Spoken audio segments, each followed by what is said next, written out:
we rescue a lot of systems, a lot of plant application systems that, long in the tooth, or they were deployed with the hero model and the hero's gone. Inevitably, the conversation about the system comes to upgrades. And we've done a lot of upgrades. In fact, we had concert t-shirts made with the cities of the servers that we upgraded, and had a little fun with that for a couple of years too.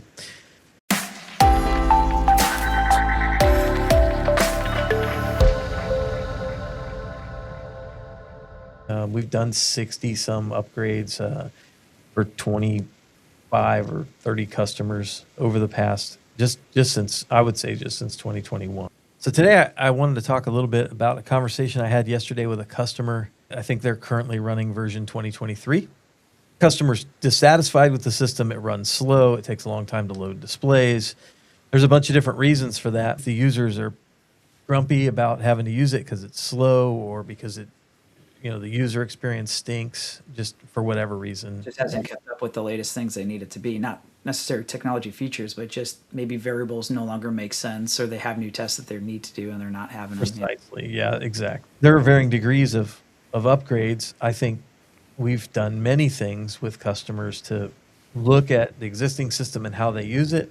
And the upgrade then includes a change to the way they do things, removing the thick client, creating some user-specific screens that allow them to only see the things they care about, and that allow data to be pushed to them to inform them more, rather than just making it a data entry system. There's all these things.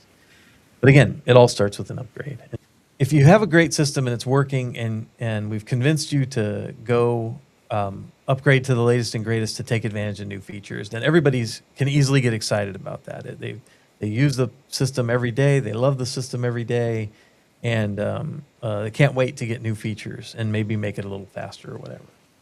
But a customer who's been lingering in an old system, or at least a system that was configured in a let's call it a legacy way, that upgrade process looks daunting. And it looks like, oh my God, when we get through to the other side, we're going to have a modern system that consumes more server energy and more, we spent money on displays and whatever, and we're going to end up with the exact same system in terms of usability and adoption and that sort of thing. And man, I think 90% of our upgrade effort for those types of customers is really about making them comfortable, helping them understand that things won't be the same.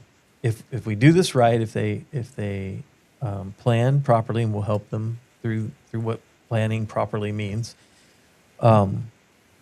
there's so much potential to unlock value that they never even perceived before. Let's dive into that a second too. It's definitely a pain, and it's one of those things that it's just one of those, all right, we have to do this type of things, which is, I think, one of the reasons why people set it and forget it for a long time, right? It's like there's no real reason to go through that. Well, I mean, the good news is, especially these days with the Proficy software, they're designing it so that if you keep up with the latest versions, there's going to be a lot less pain, right? So let's just start there. If you're already on 2023, get up to 2025. They're coming out with the newer versions soon. We all got a little complacent because they did not have a 2024 version, but let's keep up on it and have those upgrades continuing on, and then you can do a lot more of that upgrade in place, which is a lot easier too. So let's start there. If you have an older version, it does become a little bit more of a pain, depending on if you're going back to version 6 or even 4. If you're maybe a paper mill and you're looking, okay, it's time to get off of this version. There's still a migration path. It would be obviously going to new servers, new operating systems, new SQL versions, all that kind of stuff. But there's ways to transition you over and get you up to date, and that's what we're here to do. We've carved those paths, like you're saying, Don, so many times before. We know all the different gotchas that are out there, depending on what version you're on and what version you're going to. And we could talk a little bit about our methodology to make sure that when it is go live time, it goes smoothly. To do a server migration, there's a blackout period, usually somewhere between 2 and 4 hours. In extreme cases, it could be more, where you just don't have your system. You either have to do it on a downtime when production is off, or just continue on with production without that in place. So that's the flyby. Yeah, it's painful though for our customers. Like when you have the client I talked to yesterday has had a legacy system for years. The quality people have always used it in this way. Yep. And now, even before, we've had conversations with this client about expanding their horizons a little bit. And they put on an OpSub server, and I think OpSub was still in beta when they tried it. And they had a less than stellar experience, but Come back and try it again for those who've had their first. right. And so that conversation is hard. Yeah. But also, they've never invited us until now into how their system was used, who was using it, what kind of information was being put in, what is that user experience like. They just always said user experience is slow. Yeah. And I cringed as soon as I saw them starting up the the thick client, right? And with a display that had a view that had 20 displays. But anyway, the point is, I guess it's a hard to swallow, the idea that you have a plant application server and the customer's using Pi. They have a Pi server for their historian. They don't have operations hub. They have obviously the client PCs on the user's end, but the server architecture gets bigger. They need more server resources. They're going to have to spend some money engineering the displays that they want. They're going to have to, make a significant investment. Now, I didn't advocate for this with the customer because they're in full on pain mode. So I'm not interested in trying to say, well, yeah, but if you just do these 20 things, Yeah, they're not ready to thrive yet. we're going to diagnose the situation they're in. We're going to help them get the system that they have optimized in the best way that it can possibly be. Right? We'll get. Yeah, that's why you're saying just it's going to eventually end up in an upgrade. Right? Back to the upgrade conversation, we have to work with their local IT team to install new clients during this upgrade. It could be hundreds of clients, and I'm not exaggerating. It's crazy how many clients that are out there, and it just becomes one less thing you have to maintain when you use a web versus a thick client. Yeah, the other part of that is the psychological part. So before we get to upgrade, we're helping the customer stabilize the system they have, speed it up, whatever, doing all the things, just to reduce the friction. Because right now that customer is saying, I hate this, get it out of here. Give me something better. So anything but this is what it becomes. Right. And so it really, you need a little bit of that assurance that hey, look, we can get through this. And what if it were just, let's separate the different pains you're having, right? Yeah. And if this is one of the main ones, once this is out of the way, the rest of it's going to look a lot sunnier too.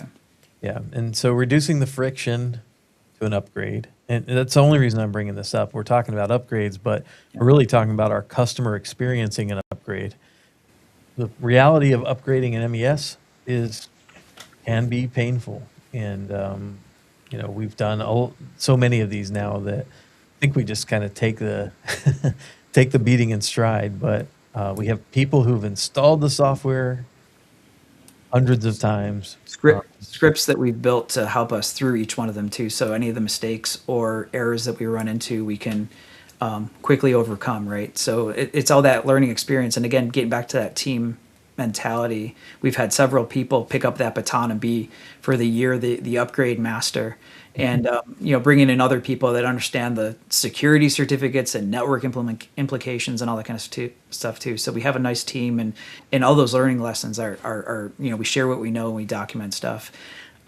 Every single installation is unique.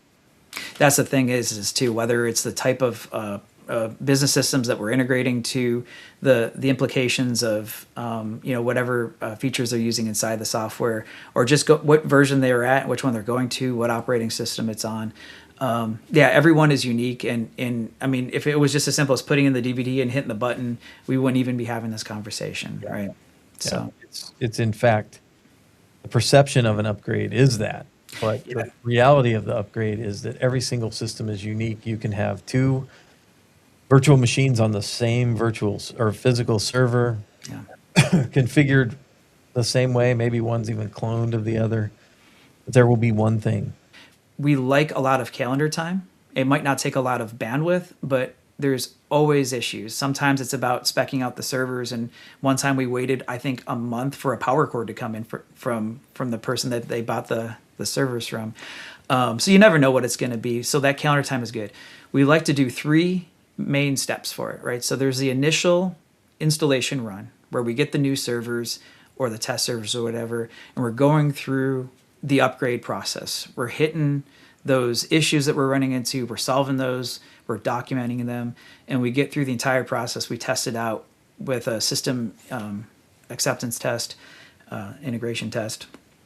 And we want the client to really be in there with us and say, okay, is this working the way you want it to? Does the client respond the way we want to? There's gotchas like time zone issues as you're going from one version to another where you think things are fine, but if you don't really look at the timestamps, you might run into issues like that too.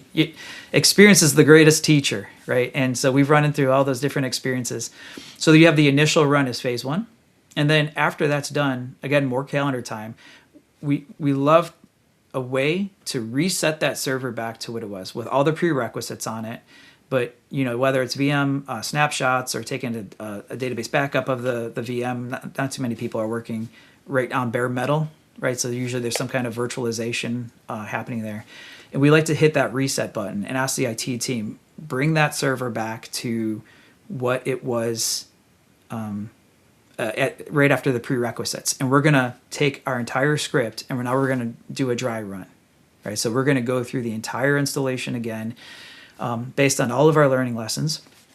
And that hopefully goes well. Maybe we find a couple more tweaks or whatever, but we're doing 2 things: validating that the script is good and timing to see how well and how quickly we can get through it, because then that tells us how long we're going to need for the third one, which is your actual go live, right? And so by that time, our confidence is up in the fact that our script is ready to run, and we understand how long it's going to take, so that when someone asks, well, what is our blackout period going to be? Because we have to shut the database down based on the current way that Proficy works. You shut it down, you move the database over if you're doing a full server migration, and then on top of that, you install the new version.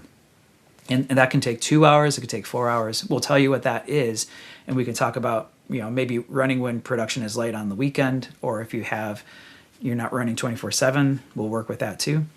But it's all about understanding what it's going to be, knowing that when the system is up and running and you start production again, that it's going to work with very little or no gotchas, and get you back up on your way. And of course, if we've added additional features, we're going to want to test those out as well. So. Yeah, it's part of the sales process of the upgrade is helping those clients understand that this is not stick in the DVD and run the setup. And there will be trial and error.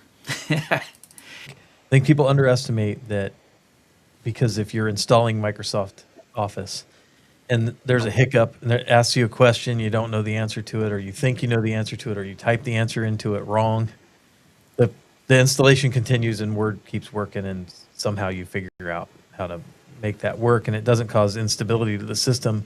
There are inputs that are needed, things that are expected to happen programmatically during the install, that if they go wrong, you might not see them until it's too late. And that means you now put a system live, you're in production, you're experiencing this bug, and there is something in the registry that didn't get registered properly, and it causes instability in the system. And this is just one of the many steps during an upgrade that that process that you're talking about helps take care of. Plan in place so that you can make sure that all those main gotchas are out of there. Yeah. It could be like, watch out for time zone stuff, especially if you're going from the old ones to the new ones. It'll look like everything's running great, and it doesn't happen too often. But if you're going from the old version that didn't care about time zones to the new one, then you could miss something like the data is going into the system the right way, but it is 4 hours off because it thinks it's GMT now instead of your local time zone. Real important when you're doing traceability, if nothing else, right? Yeah. So you got to watch out for those things. But it's just about understanding, having a good testing plan at the end. If you are a Proficy user and you have a legacy system prior to version 2022, there are some challenges to upgrades, but it can be done. And the next time you upgrade, which will be more frequent, will go much smoother. Yeah. But if you're a Proficy user and you have a legacy system, we'd love to help you understand what it's going to take to upgrade, what that burden looks like on your organization, from a financial standpoint, from a server availability, what new people and new roles do we have to have in our organization to maintain that system? Maybe none, maybe fewer, maybe more. If you want help with that, Rain is happy to be your guide. You can visit raineng.com and click on the button to schedule some time with us. Hey, come back to the YouTube channel, see what's new each week. Lots of topics to talk about. We're going to be here often to get to the bottom of some of the things that Proficy users are challenged with. And yeah, subscribe, do your thing, Chris. Yeah, no, one thing I want to say about the upgrades is maybe you're not ready to fully commit to it, and that's why we have a process to it. Maybe you just want to learn more about your system and build up your case, right? So we have an assessment we can do. Just bring us in, even if you don't, even that's as far as you want to go with us. If we can help you in that little bit, give you some advice, yeah, see what we can do for that type of assessment. If it's somewhere in the next 12 months, again, calendar time is big, so the sooner you can get going on the process, the better. Yeah. Yeah, and just general, subscribe and comment below, as we say. And you know what, Don, what we also have now is a Smart Factory Insights newsletter. Oh, Out off the press. about that. We want to make sure that people know about that. There's a way to sign up for that as well.